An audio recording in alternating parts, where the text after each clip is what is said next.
And you also said that you think that the last couple of generations have been softened by the fact that the horror fairy tales have not been told to children and so on. Yeah. That's still going on. No, they aren't told to children. They're only given pornography of violence, but they're not given, the true fairy story is dead, and in its place is the real, which is the 2-bit horror that takes you in the boxcars about what the kids get now. Because what they get in a horror comic, its relationship to a good grim story with all its cruelty and all that is still about that, It's just not related to the big human feelings. It just more, plays on kinks.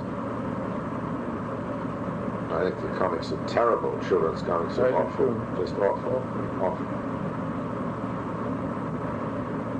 But I'm not at all, again, kids, I'm all for kids being exposed to every sort of violence and cruelty in stories. But not that good stories. Whether they're good or not, who's going to decide that? That isn't the point. But the violence and cruelty, we mustn't pander to them with those elements. There's an enormous difference. It's a difference between pornography and art, which is very important to me. I'm very against pornography. All kinds. We've talked about that. I quite agree. You're against censorship of it, but you're against it more. The pornography itself, I mean. I'm against censorship and pornography.